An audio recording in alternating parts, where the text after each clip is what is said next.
Welcome to the latest episode of 5 on the Floor on the 5 Reasons Sports Network. Thanks for joining us on your favorite podcast app on Apple Podcasts, on Android, or recommend Spotify. Also, check out the 5 Reasons YouTube channel for all your South Florida sports content, including Inter Miami playing for the MLS Cup this weekend. The Dolphins playing for I'm not really sure what. Also, check out Off the Floor. That's our Discord server, $2.99 per month. Links right here in the description. You'll bypass the Apple upcharge. You can cancel at any time, but you won't want to. We've got a contest channel there as soon as I figure it out. 10 other channels, plus the host updates, the stage shows, and more. This is a place for the most heat information and conversation. It's Off the Floor. Also, check out Prize Picks, legal in the state of Florida. Use the code 5, F-I-V-E, and do all of your lineup plays there. Anywhere between 2 and 6 players together across the sports spectrum, or you just want to play heat stuff, you can do that as well. Go to prizepicks.com. If you see another code in there other than 5, F-I-V-E, put in F-I-V-E, and you get the $50 in free lineups. And now, today's episode. Uh-oh. Yeah. It's Mercy. Music by Mercy again. Heat Nation. We the culture. Yo, E, I need you to call timeout. Need Brady to set the floor plan. Tropical blanket. Open for the shot. Yo, Greg, set the pick. Still 5 on the floor, still ride for my dog. Still battle on the court, still survive in the war. Keep your eye on the ball, or get burned from the keep this mic off the wall without turning the cheek. From night to day, no sleeping paths or allowed to morning. The nut is sleeping us, never catch us snoring. Live from Miami, report in the heat with 5 Reasons Sports from the courts to the streets. Yeah, Wake County, Heat Nation, we say it proudly.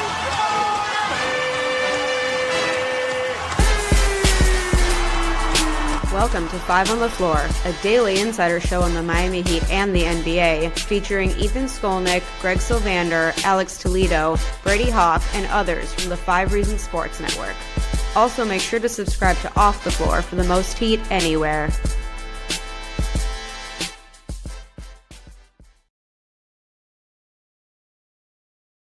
5 on the Floor. Here's today's floor plan. We're going to talk about the Heat offense, stunningly. I know that's been a big topic of conversation throughout the first, what are we at now, 22 games of the season. So 60 to go. They got 60 to go. And now we don't know who's going to play in Orlando on Friday night. Tyler Herro and Norman Powell, both questionable.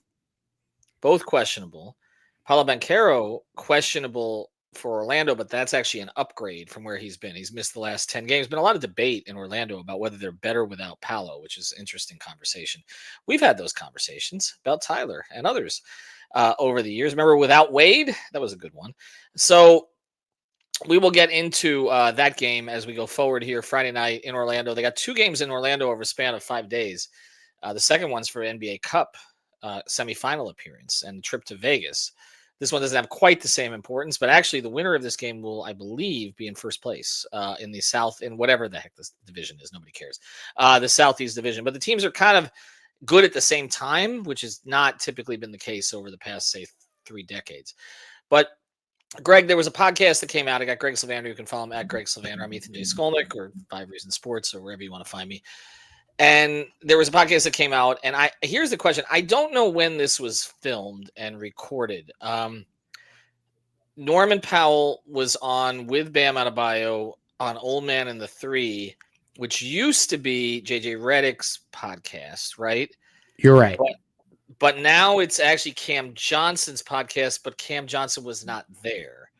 So this is the host who used to host with Redick, and I don't remember his name. I apologize. But anyway, it gets in deeper parts of basketball. It's kind of like Mind the Game a little bit, which is the podcast that LeBron was breezily praising Spoelstra in the Heat on.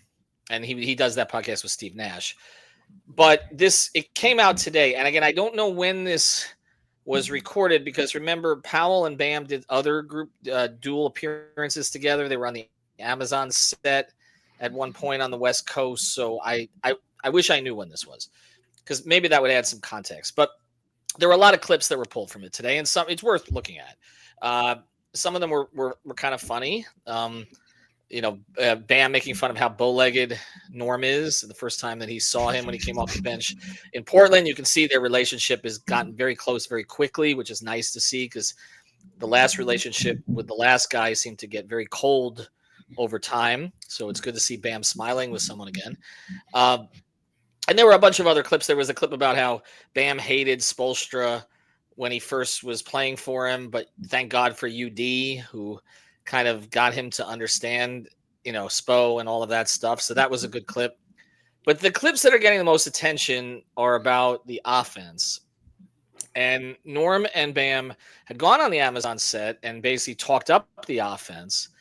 In this one, they're both kind of, I wouldn't say expressing reservations about it, but certainly looking for a tweak to it. And what's interesting is it's the same tweak that Tyler spoke about at a presser, but when Tyler speaks about it, it's like a 5-alarm fire and he's being selfish. But when others, in basically the need for more pick and rolls, but when Norm talks about it, it's not. And I'm just curious for your thoughts on it, because I unearthed a couple stats today. Not I unearthed, I just looked them up. Bam is averaging his fewest assists. The Heat are averaging the most assists they ever have in the Spoelstra era. They're up a full 5 assists per game from last year, 14% increase. They've gone from 14th in the league to 2nd in the league in assists. And yet Bam's assists are the lowest since he was a reserve in his 2nd season behind Hassan. Okay? We only started 28 games. And Tyler's assists are his lowest. It's a 5-game sample size. It's small. Lowest since his rookie season. So the two guys who've been the fulcrums of the offense, independent of Jimmy, are recording fewer assists than ever, pretty much, in an offense that is recording more.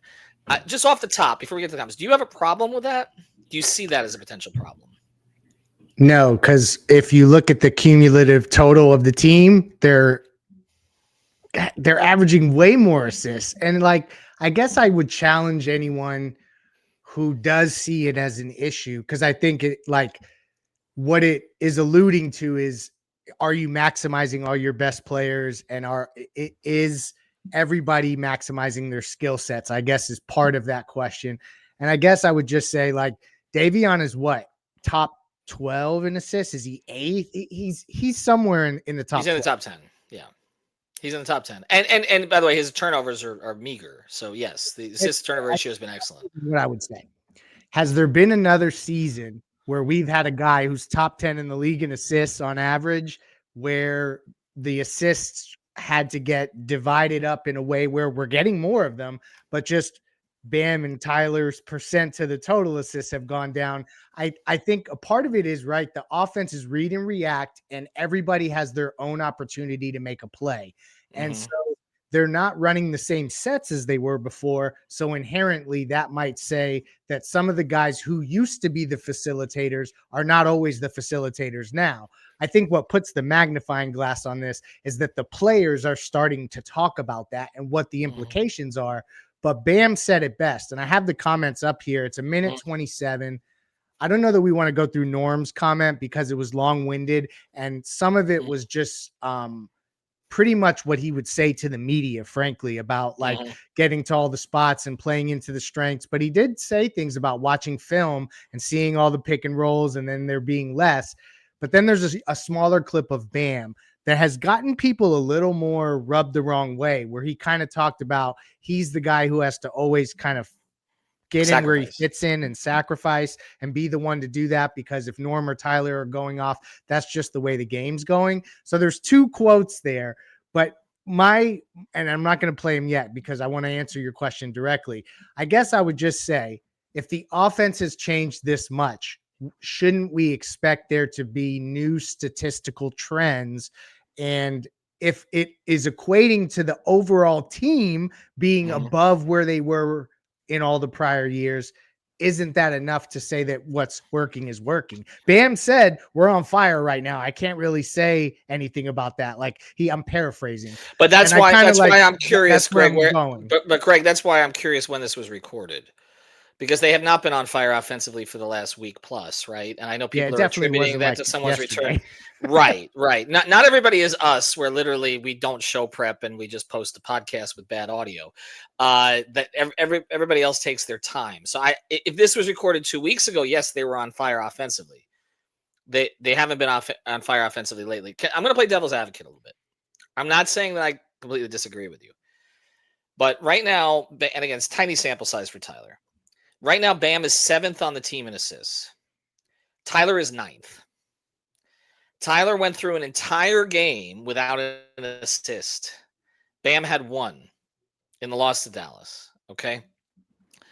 They had a bunch of assists as a team. Sometimes assists are dependent on your teammates actually making shots. And a lot of the Heat players did not make shots.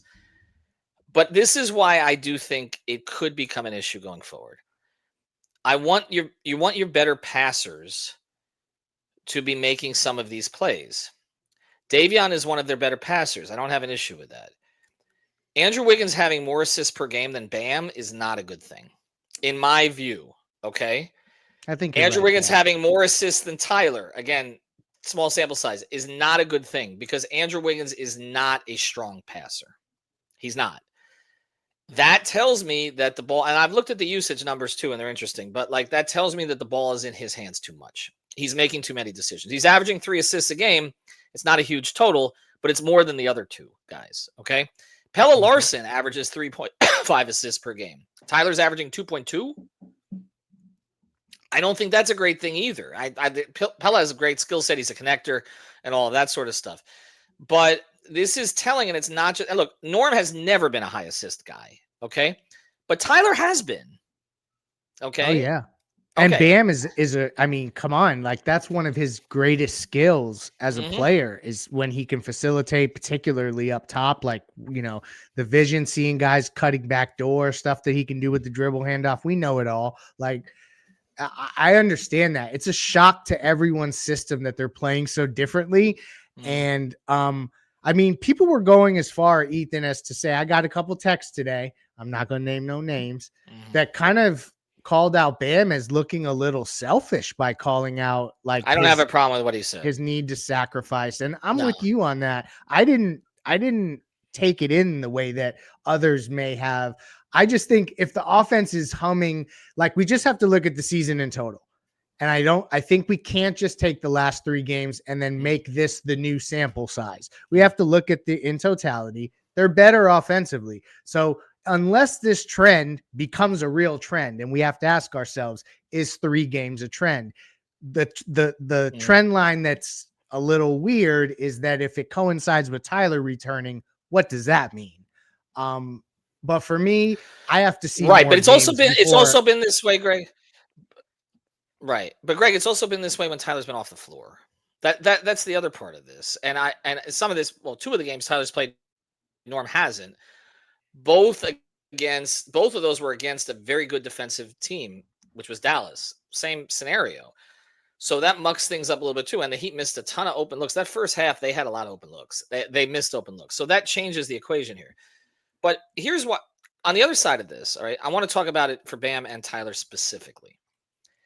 Because I have concerns related to both of them with this, even though I don't have a problem with Bam's comment. Bam's comment to me feels more like a shot to the bow of the media and the public that's going to criticize him for not scoring as many points. Because what he added to it by saying, well, maybe I'll get 18 instead of 20, but it'll be 18 and 13 instead of 20 and 10. And so I don't feel that's as much a shot at Spo. I feel like that's for the buzzards who are circling. Bam right? and Spo are so much past like shots at each other. Jesus. Right. Well, but I think it's more a shot at like forums like this and Twitter who start getting on Bam for like low shot games and all that. And I actually, the assist thing to me jumps out to me more than the scoring. I agree. We'll get to that on the other side because it feels to me like Bam's not being used the same way. And I don't know if there's diminishing returns when we talk about that. And the Tyler part, you go through an entire game without an assist with the ball. And I know he said the ball didn't find him against Dallas. And that's true. I watched some of it back. But no assist the entire game. I didn't feel he was a ball hog in the game. So what's happening there? Like, it's just missed shots. So we'll talk about that on the other side. All right. We tell you about the sponsor recently. I'm going to just say for this one, Greg,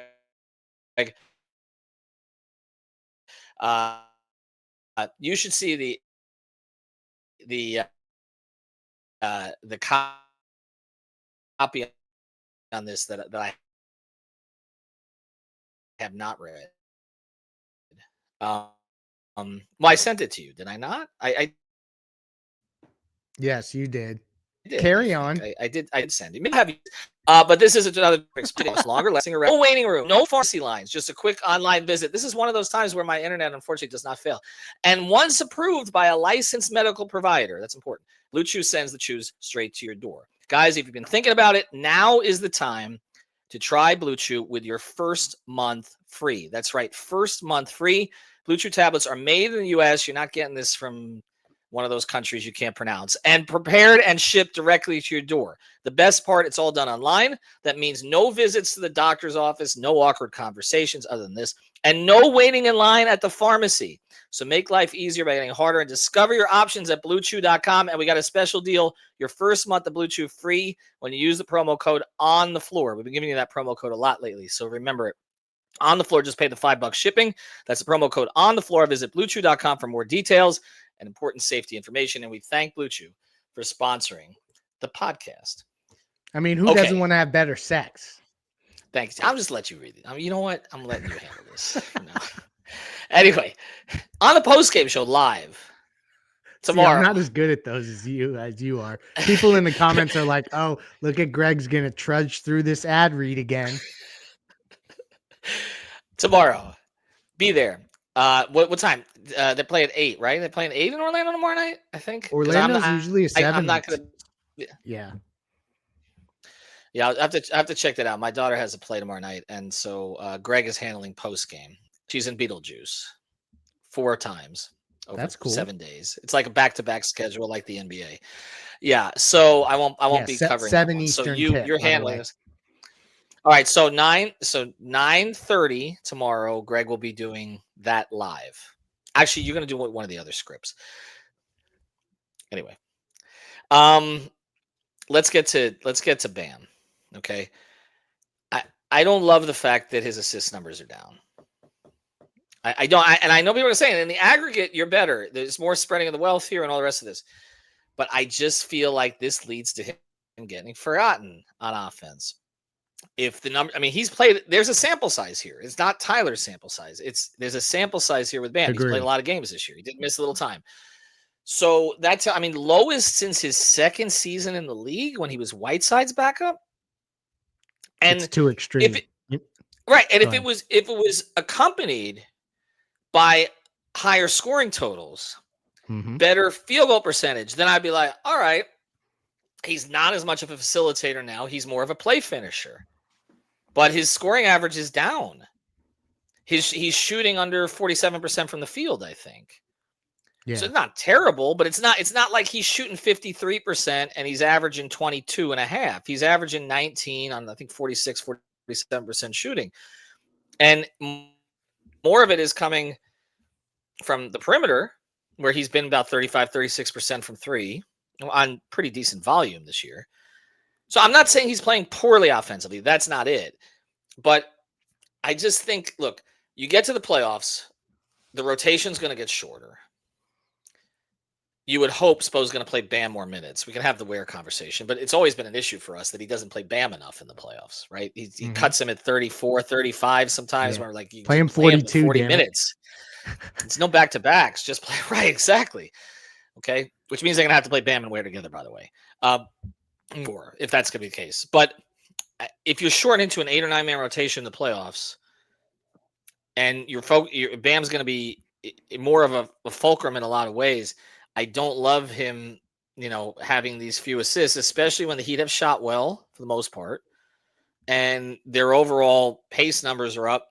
How are the pace numbers up so much and his assists are so far down? This I agree with you, because you know what else is down? And they talked about it in the pod that he and Norm was on. His lobs are down too. Yes. So it's like, this is where I agree with you. The assists are more concerning, but the only downside to this offensive change is that I think they need to be very careful that they make sure that what they're doing is sustainable and not just trend-based, reliant upon good shooting. Like, they have to have other things that work other than just defense and good shooting. They have to be able to win games that get mucked up late. And Bam is one guy that you actually can get a bucket in the mid-range from, and he can also facilitate others to get buckets. And if this offense continues to trend in this direction where he doesn't have the ball in his hands, I think it does beg the question of also, like, are you going to max, and he's worth every penny of his max for what he does on one side of the floor, best in the world. But if he's not involved offensively and the numbers are going down, and one of his skills that we know is really good in passing is not being maximized, you have to ask yourself, are you maximizing your best player? Right. And well, if we say he's his best player, which I know some will dispute, but as a two-way player, he should be, right? I mean, because let's put it this way. He's capable of things defense, we know. He's capable of things offensively that Tyler's not capable of defensively, right? That's always been how we've differentiated as who the best player on the team is when it wasn't Jimmy. And he's more elite at what he's elite at. Right. Exactly. Bam okay. is. So not Excuse me. Right. Not a knock to Tyler, but Bam has the capability to be an elite two-way player at times. He just has not been consistently. But there's been moments where he has been, and that's one of the concerns. All right. So let's pivot off of him then to Tyler. And I always start this by saying what he's done to me is remarkable to jump on a moving train and have the efficiency numbers that he has. He's shooting over 50% from the floor. Okay. 52 or something like that. He's averaging the same amount of points as he did last season. So he joins a team that's already humming. People know, obviously, that, he's going to be the center of attention from the public and the media and obviously social media. And he's performed well for them. I mean, he kept them in the game last night. There was nobody else who had anything going but Ware. Okay. And Herro had 20 in the first half. Then he didn't score in the second half. And I come back to the assist thing here. I don't think he's not an intentionally selfish player. So let's stop with that. All right. But I do think we've seen some adjustment issues. I think more from the team to him than from him to the team. I feel like they don't want to step on him in some ways, and there's a certain deference that's going on here, and it doesn't look completely comfortable. Yeah. And then opposite for Bam, where Bam is having to adjust more than anyone else. Tyler is adjusting less, and people are adjusting to him. People are adjusting to him. I don't know that that's what he's intending, but that's what it looks like. All right. And again, there's caveats here. There's Norm not being in there with him for 2 of the games. So it's right back to where it was last year, right? Where he doesn't have, another elite shooter playing with him. And then Spo has staggered them a lot. Nobody complained about the starting lineup when they were blowing out the Clippers. Okay. Right. But then, and Tyler was their best plus early in that game, by the way. It wasn't by the end, but he was at the beginning. So it's been clunky. We can't argue it has been. And so people are like, what I always say, correlation is not causation. I always say it wrong. There's a certain element of this. There's just a group on social media that wants to blame Tyler for everything. And so him coming back and the offense gets clunky. And I'm like, well, it's clunky when he's off the floor. Also, there has been some adjustment. There's been some regression to the mean. Fontecchio has shot the ball horribly lately. He was shooting over 50% for like the first half of his appearances. He's down to 37% for the season, which tells you what he's been at lately. Okay. There are other shooters. Davion is at 40, close to 38, 40, 39%. We've talked about him. He's one of but he doesn't shoot a high volume of them. Yeah. But not high volume. And Larson has shot about as well as we could have expected him to shoot, right?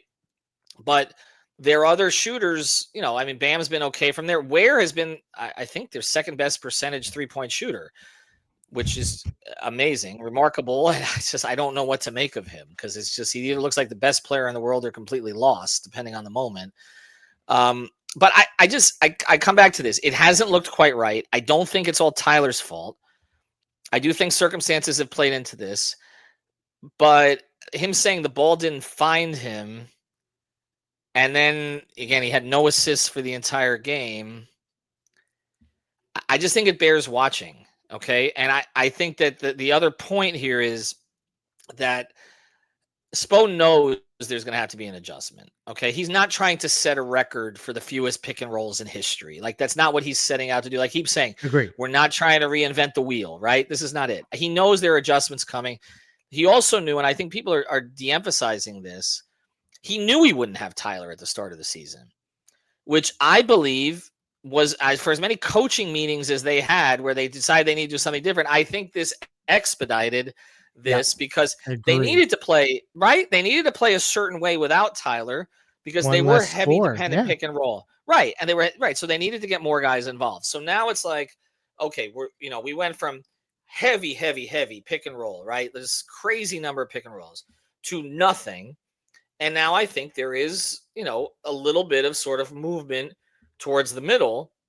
And I do think that Bam, in particular, but Norm and Tyler should have the credibility with Spoelstra, and the others are doing this to say, listen, we need to mix in a little bit more. I don't think there's anything wrong with the players doing that. I don't think this is a crisis situation, but they're going to have to run some pick and roll in the playoffs, Greg. Like you can't. Yeah. This ISO stuff, right, is not going to work against some of these teams when they have time to lock in on it.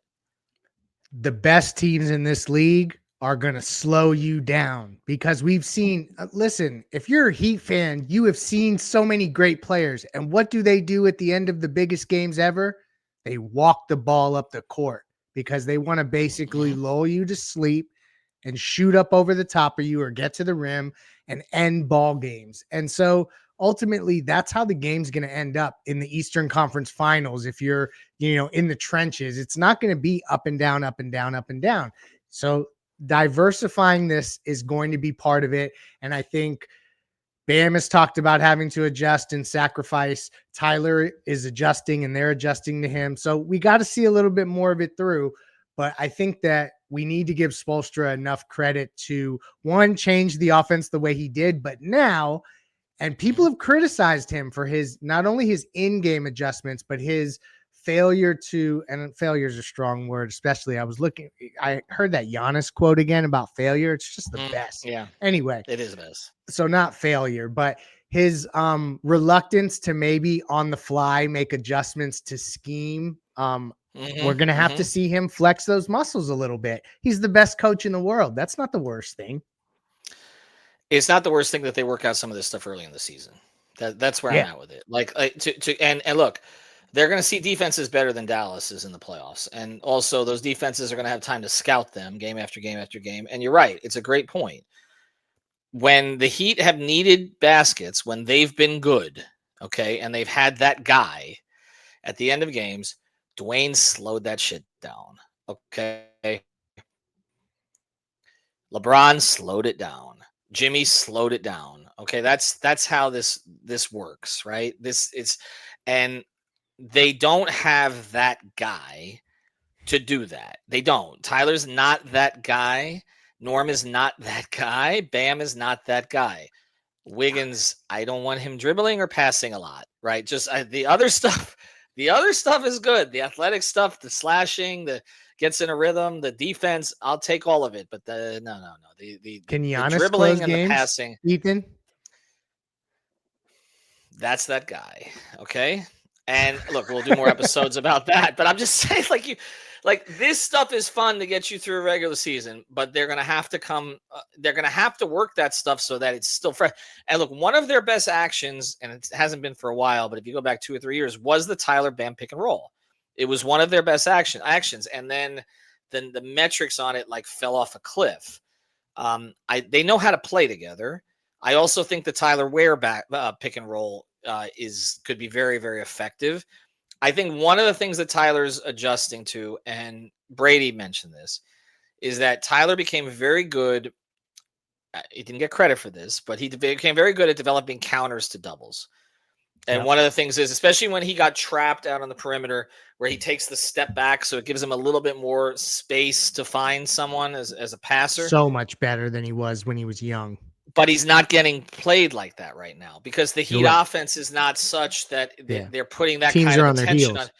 on. Right. So he's not even getting to use those counters, which sometimes led to those assists. So I am not throwing him out on the assist train because of 5 games. Okay. It's just alarming when he went through an entire one with 0, and it has looked a little bit like he's not finding guys quite the same way he did. And that may just be an adjustment. Look, it's to a certain degree, it's like a quarterback comes back and has to figure out how to read the defenses again. And he's playing with different wide receivers than he played before and different tight end and all the rest of that. There's a little bit of an acclimation process. So I give him credit for what he's done so far. But if he's averaging 2.2 assists going forward, that's a problem. It's not that's not where he should be. He needs to be with an offense with this pace. He needs to be 4+. Okay, Bam too. Honestly, it needs to be higher. Right. He needs to be at his career average. Right. That's where I'm at with it too. And it doesn't mean that you don't want Davion making decisions. You do, but I don't want Wiggins making so many. Right. His are fine, but Wiggins and Larson, I would be okay if those came down a little bit. Drew averages 3. Drew's averaging more than Tyler.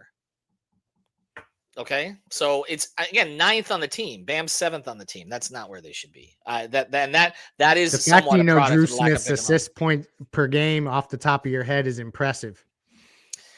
More impressive that I got through that ad. All right, Greg, appreciate it. Follow me at Greg Sylvander, Blue Chew. Check out the code right here in the description, and also, of course, Prize Picks. Use the code FIVE.